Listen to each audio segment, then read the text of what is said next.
आज सूरत शहर पुलिस द्वारा परेड का आयोजन किया गया। भारत जिस गति से आगे बढ़ रहा है, મને સંપૂર્ણ વિશ્વાસ છે કે બહુ ઝડપથી માનનીય વડાપ્રધાનશ્રીના તમામ સ્વપ્નો પૂરા થશે અને ભારત ઝડપભેર જર્મની અને જાપાનથી પણ આગળ નીકળશે અને 2047 સુધીમાં પહેલા બે અર્થતંત્રના સ્વપ્ન સુધી પહોંચશે। પણ પરંતુ આ તમામ સ્વપ્નો સાકાર કરવા માટે આપણે બધાએ મહેનત કરવાની જરૂર છે।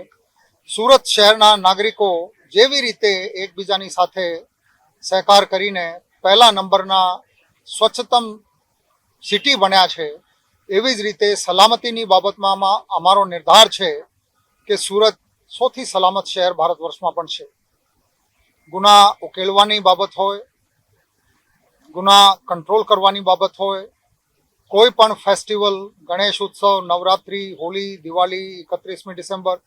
તમામ આયોજનો જેવી રીતે સુરત સિટી પોલીસ દ્વારા પૂરા પાડવામાં આવી રહ્યા છે અને જેવી રીતે સુરત શહેરના નાગરિકો પોલીસ સાથે સહકાર કરી રહ્યા છે,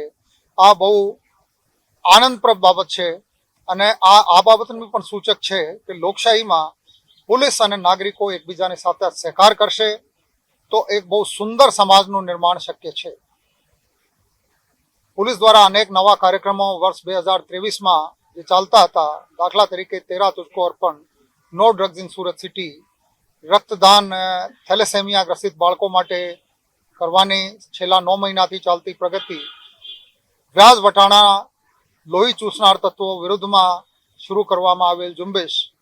નો ડ્રગ્સ ઇન સુરત સિટી, જે મેં વાત કરી, એવી જ રીતે ગુના ઉકેલવાની ફરાર ડ્રાઈવ થકી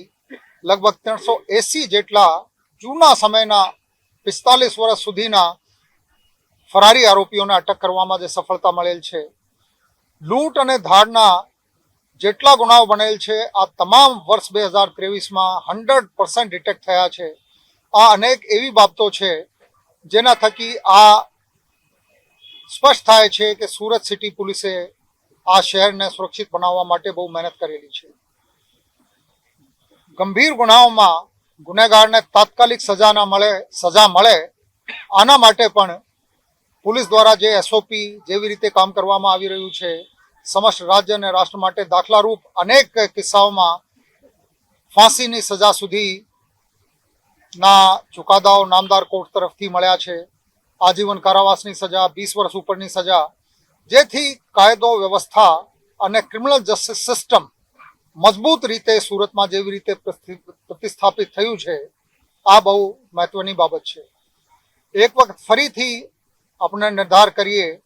કે રાષ્ટ્રના જેટલા સ્વપ્નો છે એને પૂર્ણ કરવા માટે આપણે પોતપોતાની રીતે મહેનત કરીશું,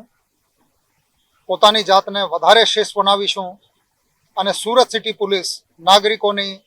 સુરક્ષા અને સલામતી માટે વધુમાં વધુ સારી કામગીરી કરશે, આ સંકલ્પ હું દોહરાવું છું। જય હિન્દ।